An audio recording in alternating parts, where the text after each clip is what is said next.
Hey everyone, I'm Erin Otan. Thank you, Erin Hardick, for the introduction. And I'm very excited to be here moderating our last panel of Solar Storage Fest. We're going to be talking about the big solar and storage project that just got underway at JFK International Airport. It was announced in November of 2019, and it's going to be the single largest solar energy project in the state of New York. So I'm very excited to have our panelists here today. We've got Christine Woidig, the Director of Office of Environmental and Energy Programs at the Port Authority of New York and New Jersey. Betsy Glynn, the Managing Director at Blue Wave Solar. Benjamin Kuzo, the Senior Advanced Renewables Program Analyst at the New York Power Authority. And Alex Sarley, Senior Account Executive at SunPower. So thank you all so much for being here today. I'm really excited to get into this discussion. This project is particularly interesting to me. I think I mentioned this to y'all on our prep call, but my first job out of college was working for an airports management consulting company. And we did this project, this research project, where we looked at innovative ways that airports were using their land and their property. This was 2009, 2010, and we looked at airports of all sizes, and nobody we talked to was using their land or their property for solar energy. And now I think there are several that are doing that. So let's get into it. Christine, I'd like to start with you, and I'll ask if you can just talk a bit about the background of this project, how it came about, and why the Port Authority took it on. Sure. So in 2018, the Port Authority became the first public transportation agency to embrace the Paris Climate Agreement. So in addition to an 80 by 2050 greenhouse gas reduction goal that we've had for some time, in the course of embracing the objectives of the Paris Accord, we also set an interim greenhouse gas reduction goal of 35 by 2025. And when we laid out the roadmap for helping us achieve these goals, we really looked at programs that are not surprising to you, doing more energy efficiency, electrifying not only our fleet vehicles, but accelerating the electrification of the vehicles and equipment that come from our airports, that use and tools that are also some of the equipment that's taking cargo away from the ports and so on. But in addition to those types of programs, we, of course, need to do a lot of renewables. So that includes both grid scale renewables, but also looking at any opportunities that we have for on-site renewables. And in addition to climate action and... See Christine on your screens? Because I'm not seeing her. Yeah, I see Christine. Oh. Oh, I wouldn't. Should I keep going? Yeah, you can keep going. Okay. So obviously climate action, greenhouse gas reduction is really important to us, but so is climate resilience. And so when we look at on-site solar opportunities, to the extent possible, we're also really interested in pursuing as much energy storage as we can to help support a lot of the needs of our mission critical facilities. And so working with our partners at the Power Authority, we really wanted to maximize some of the available space that we have at our airports. And I'll get into some of the complexities of doing solar at airports later in the conversation, but we did have to jump through a few hoops to end up at the project that we're jointly developing right now as it relates to just but I think we have a really complex team, and I'm sure over the course of this discussion we'll touch on a lot of the salient points.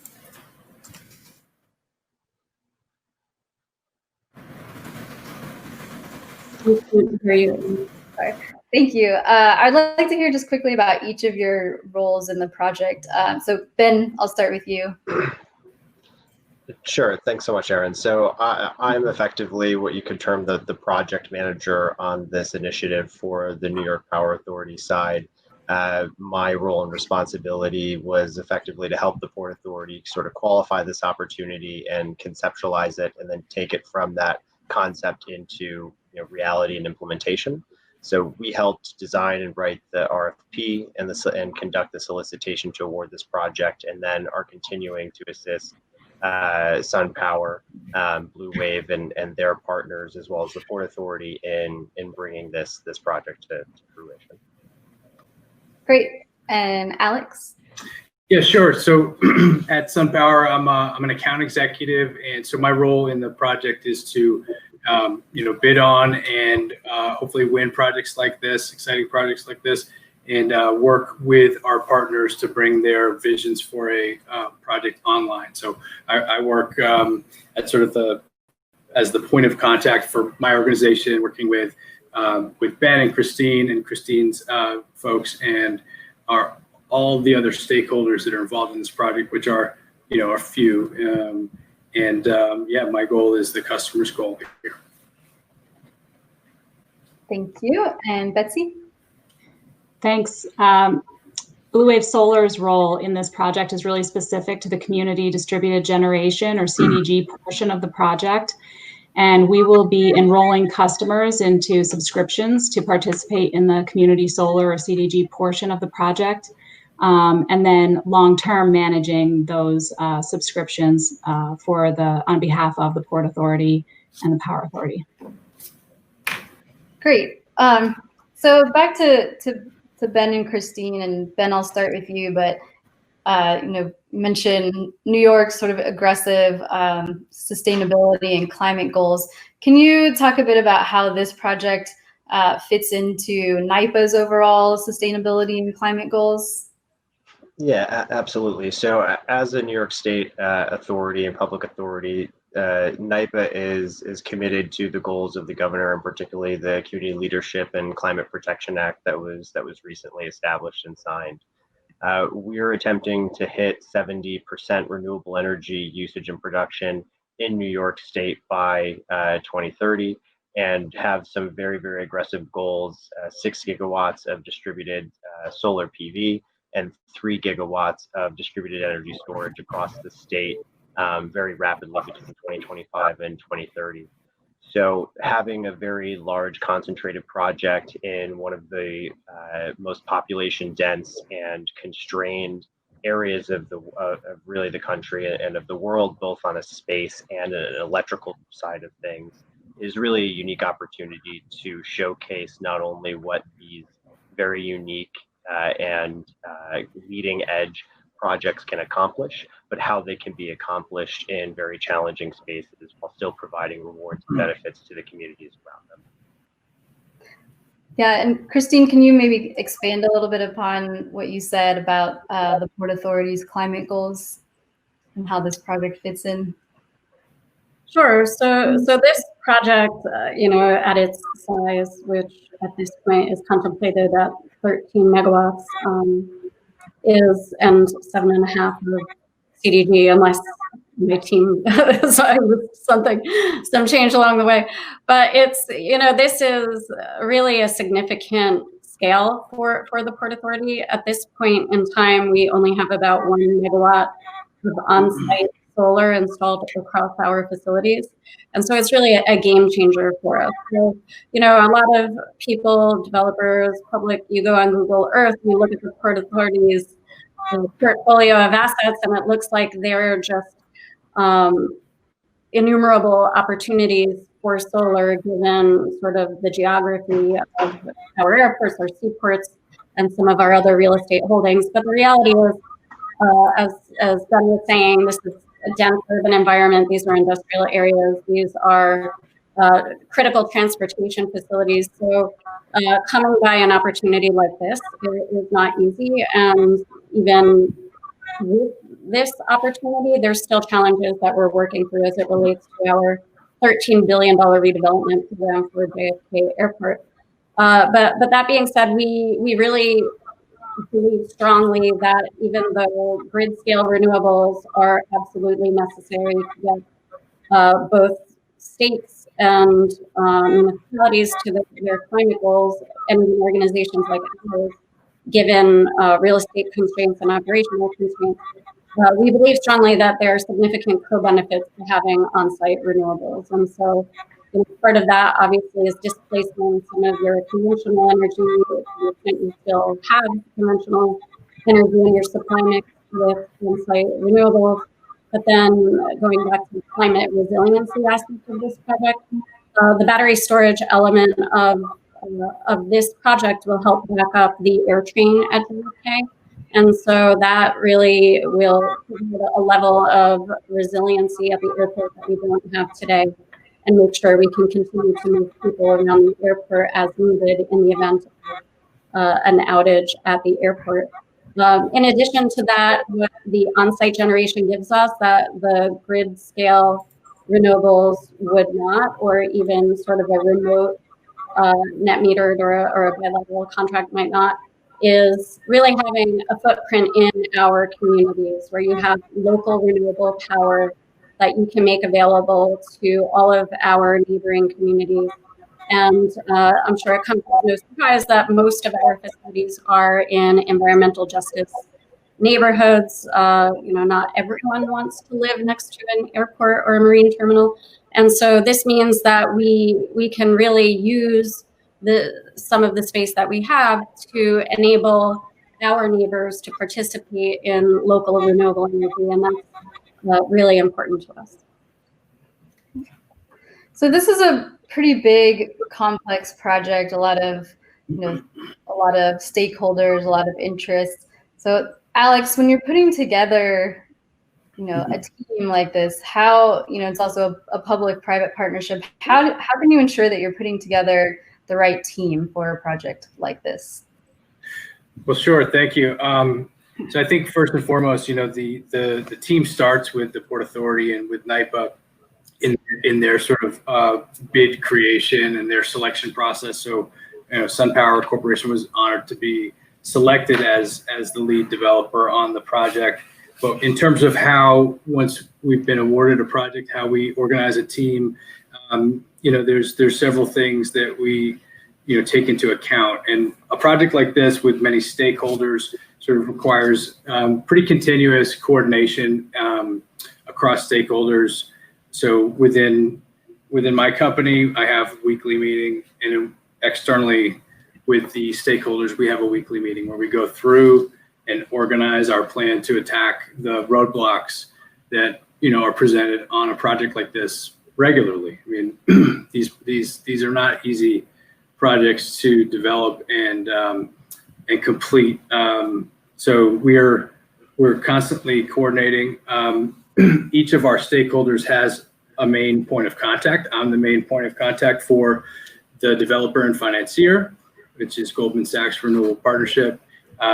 Ben Kuzo is the main point of contact at NYPA. It's the bid owner's rep as well as a customer on the project.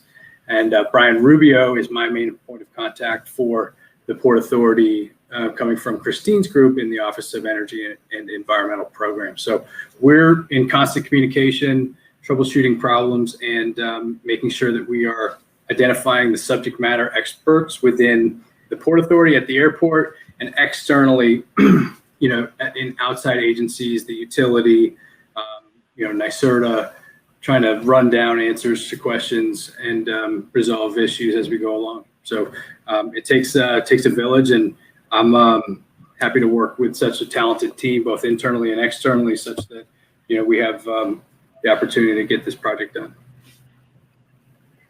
So Betsy, Christine kind of touched on this, but the community solar aspect of this project, I think, is one of the most interesting pieces, and it offers this population that might not always have the opportunity to have that clean energy option. It gives them that option.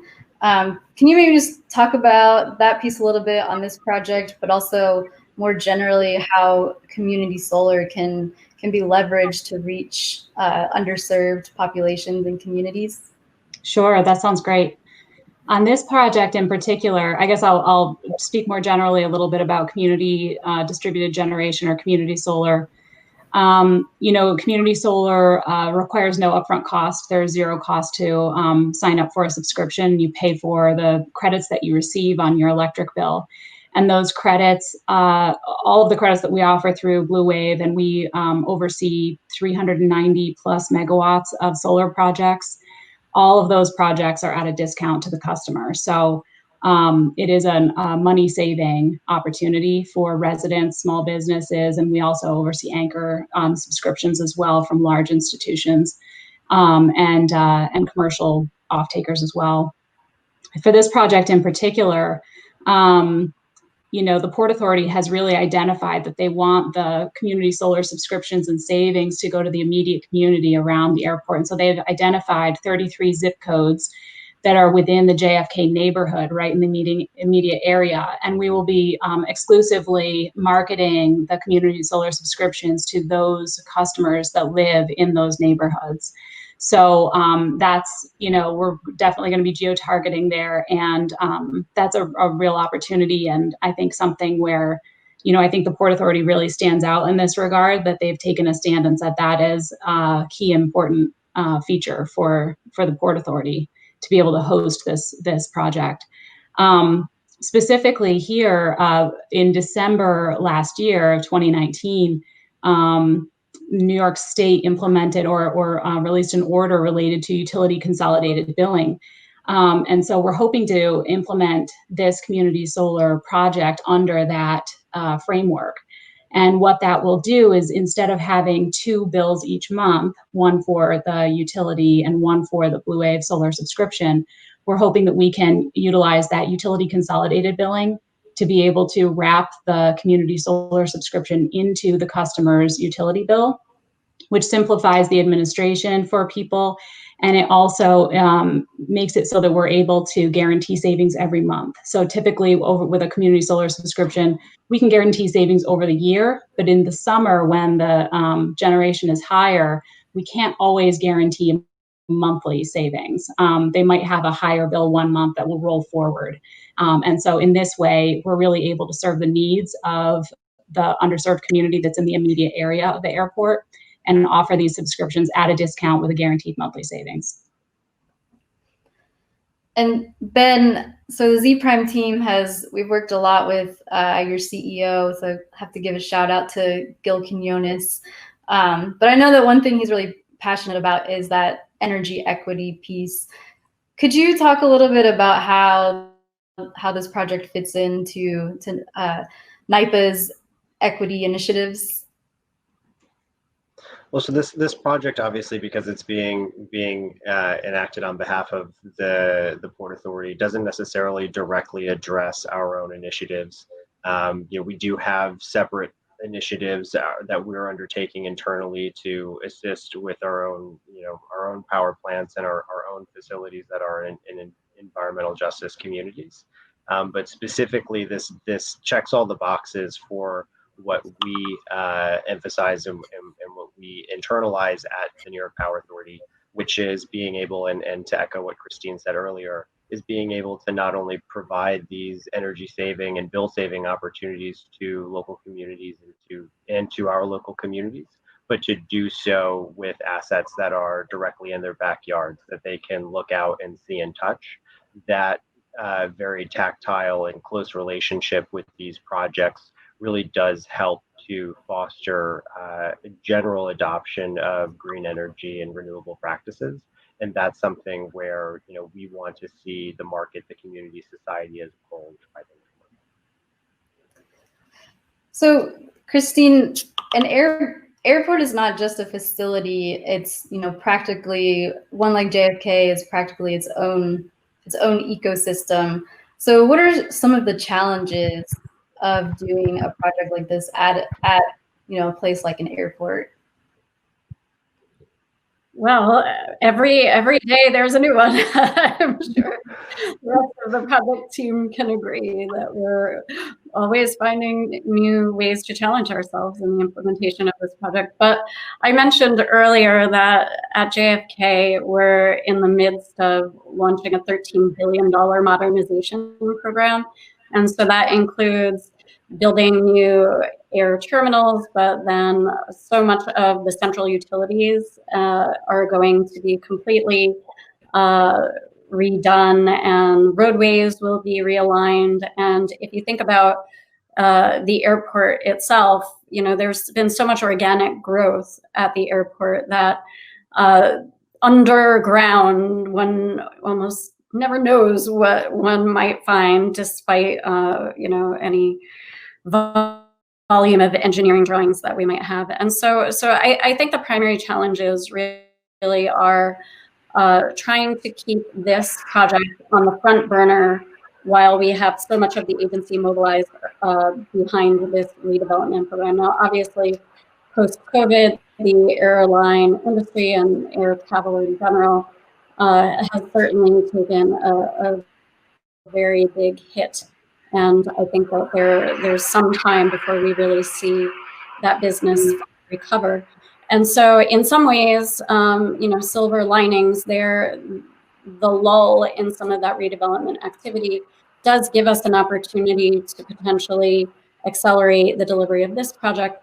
But as much as conceptually that makes a lot of sense, really when the rubber hits the road, there's so much due diligence that has to go into a project like this. That even when we initially thought we knew essentially what the design would look like, or the routing of some of the distribution and the interconnection points, we found that as we dug a little bit deeper, some of the facts on the ground were different than what originally went into our conceptual design in the bid. And so these are some of the things that the team, I really have to give credit to the SunPower team, NYPA, obviously Blue Wave, everyone. It really, I'm very impressed by the level of commitment to this project and the solutions mindset that everyone brings to the table. But in terms of really trying to get this project on an accelerated schedule, you know, there are a lot of these factors that we need to work through, including some aging infrastructure of substations and other things that are on some level modifying the design. So looking at the future and the growth of solar, Betsy, I'll start with you. What do you think? What do you see the role of community solar being versus rooftop residential solar? Yeah, I think that, you know, we focus on community solar here at Blue Wave. And I think, though, that should not be perceived as an idea that no one should do rooftop. I think rooftop and canopies are a huge part of the clean energy revolution. And we need all the rooftops that we can get covered in solar, but a lot of existing rooftops cannot accept solar, or there are not the right blend of incentives for rooftop solar. For example, in here, I'm based in Boston, and in Massachusetts, there are a lot of small apartment buildings like the classic triple decker in Boston. And there's not a great incentive program for a lot of buildings that are that size in a lot of places. So, community solar can serve a lot of constituents like small businesses and renters who don't have that opportunity, don't want to have a construction project, don't want to own a small solar farm themselves or a small solar project. So it can serve a lot of needs that are left in gaps between where rooftop solar fits. Alex? Yeah, great point. Yeah, I was just wondering if I could jump in. Yeah, so great points, Betsy. In my mind, community solar is an innovation, right? And it's a very important one. It gives us another arrow in our quiver in the fight that we collectively are engaged in right now with against climate change. So we need all of it. right? We need the rooftop, the residential, the commercial rooftop, the canopies, the community solar, the landfills, the office buildings. Like, people have heard the statistic that we could take care of all of United States energy with just the 1% or 3%, some small percentage of land area. So solar works. We know that. Community solar is an innovation, and just like any type of innovation, one that brings the utilities into the mix and brings them into partnership with developers and consumers, I think is a winner. It takes us out of the, we're in opposition with the incumbent electric provider, and puts us together in partnership. So, NYPA being a prime example here, in a public-private partnership with the Port Authority. So, and finally, and perhaps most importantly, I see the innovation of community solar as a tool. It gives us the opportunity to redress structural environmental inequalities. So, for example, the initiative that the Port Authority is taking with the environmental justice community in the area directly around the airport, it's bringing light to that and bringing opportunity, guaranteed electric savings. So, and I think post-COVID, COVID is hindering a lot, but post-COVID, I think that these efforts to decarbonize are only going to increase and become more and more important. So, yeah, that's those are my thoughts on that. Yeah, so I know the project is still in the design phase, but has COVID had an effect on timeline or how the project's being developed? It's a question for any. Yeah, do you want to hit that first, or? I don't know. It depends on who's pushing the timeline. I think for better or for worse, as Christine mentioned, the aviation and international travel industries have been widely impacted by COVID. That has left the long-term parking lot where a majority of this project is projected to be installed rather empty. So that's given us some ability to move forward more rapidly. However, we obviously need to conduct all of our operations and all of our site due diligence with the utmost care and in accordance with all the precautions and requirements of New York on pause as it was at the time. So that has been a bit of a hindrance, but by and large, we are still and have managed to progress and move forward. These are important projects that will make a large dent in the ambitions and goals of not only the state, but of the Port Authority as well. I would just also mention that New York pause, at least as it had been laid out, does make certain conditions for mission critical facilities like ours. And so even though there were some delays, especially earlier on, we did work with the state to assure that our projects, including the sustainability projects at our airports, could continue to advance, of course, with all of the necessary precautions in place.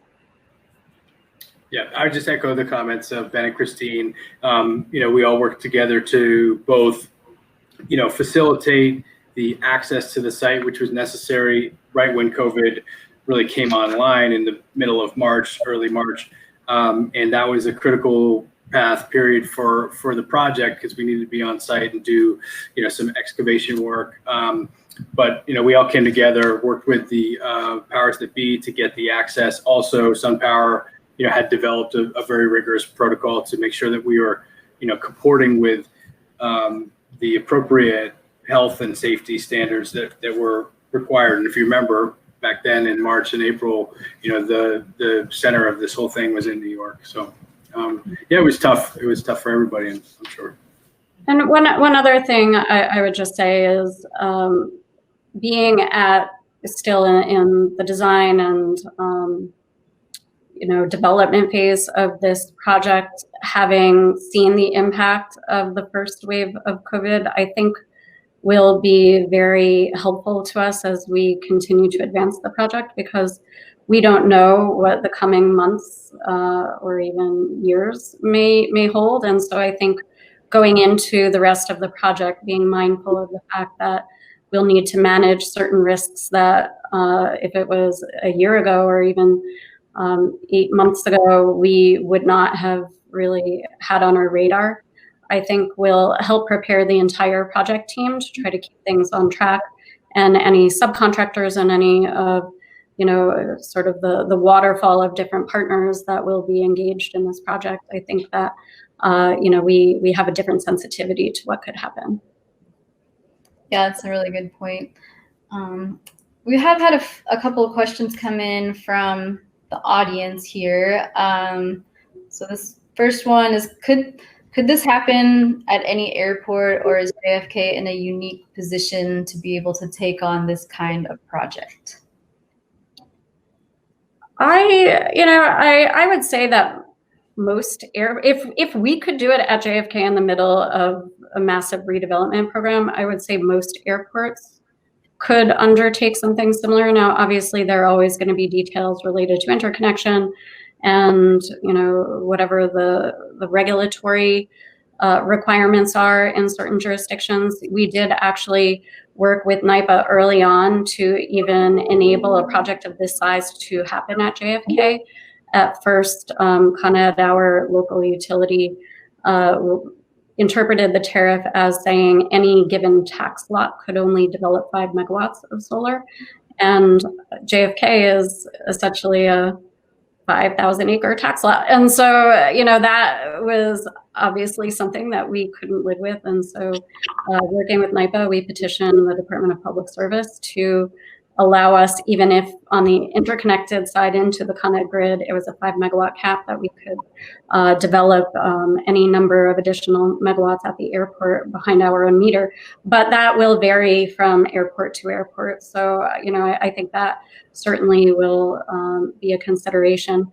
The Federal Aviation Administration has certain rules around implementing solar at airports. So this project, and we're also developing a project at LaGuardia Airport, we have to go through glare analysis to make sure that there's no aeronautical hazard to the project. And then I think that a lot of the rest depends on the level, the availability of open space. This is a long-term parking lot, so parking lots, of course, seem to be prime real estate for this type of a carport development. But tying up property at an airport for 20 years is a tough sell on the business side of things. And I think for a lot of businesses, it's sort of difficult to wrap your mind around a 20-year commitment, whether it's on the ground or on a roof. And so I think that especially at a very dynamic transportation-related facility, it's something that, we really had to do a lot of internal advocacy and sort of dialogue to even get the agency to that point. And I imagine it would be similar at other airports. So the storage piece of this project is quite large. Were there other projects that you used as examples, maybe not at airports, but at other facilities?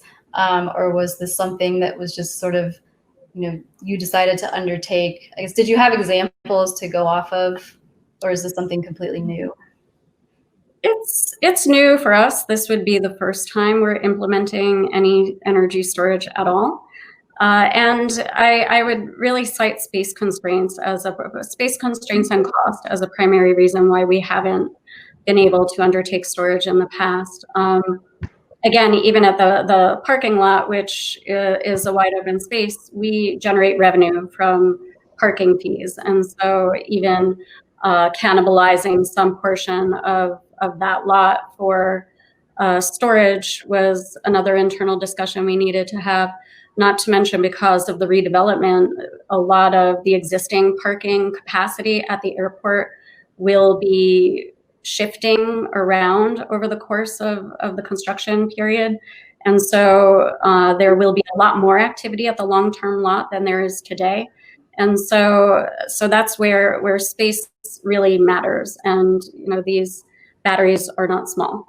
So this, we think, is one of our best opportunities for solar storage at this point. We're really, on any renewable project we're bidding at this point, we're at least asking developers to look at storage opportunities. But it's the community solar and sort of the different incentives that are available for solar in the state, I think really underpins having the economics hang together in a way that we can take on the additional cost.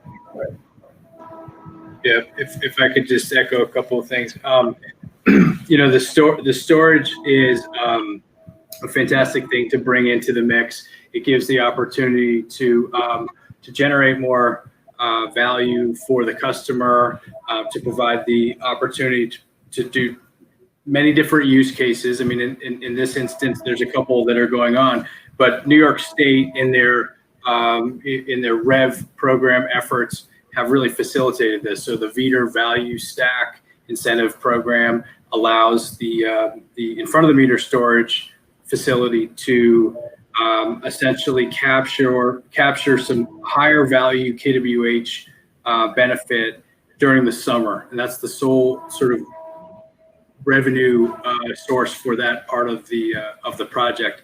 But I can't emphasize enough that the NYSERDA and the state incentives that have been made available and hopefully are going to be continued going forward are critical for facilitating the storage projects. And they have obviously the opportunity to provide resiliency to the airport, critical infrastructure, get the air train, people mover system, and other critical elements to the airport. So energy storage can play a huge role in this project and many other projects in New York. And I think the incentives are very important. I just want to throw that out.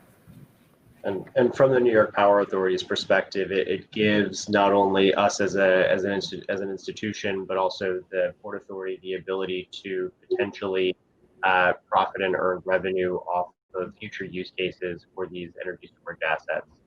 The New York Independent System Operator is currently undergoing a process of looking at what other markets can be opened and enabled around storage aggregation and what roles they can play at the grid edge in terms of regulation, other ancillary services.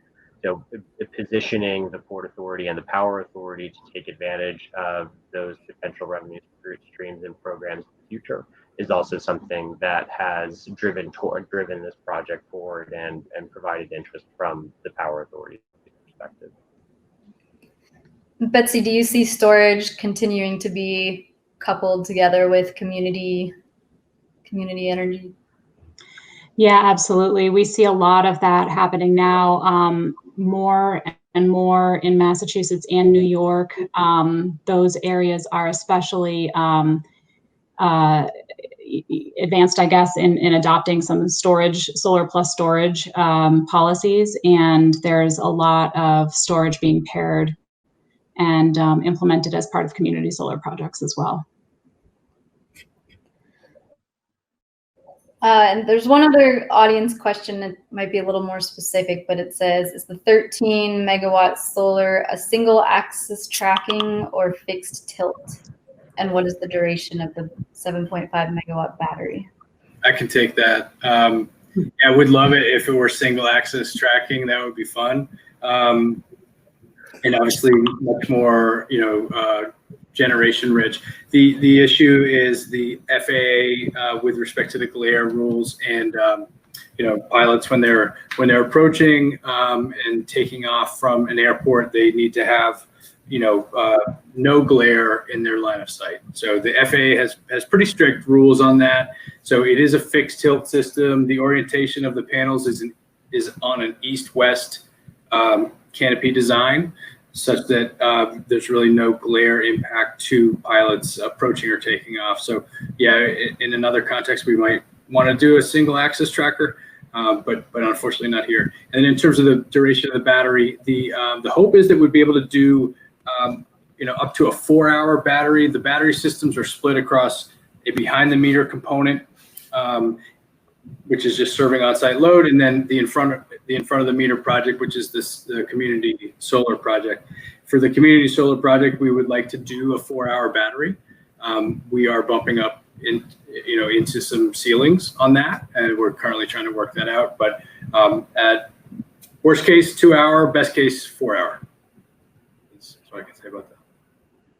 All right. Well, we're just at about time, so thank you all so much for being on the panel, for working through our technical difficulties there at the beginning. But this has been really insightful, I think, for our audience too. It's been really interesting to get into the specifics of the project, and just really appreciate you all joining. So thank you. Thanks, everyone. Thank you. Yeah, thank you. Thanks for having me.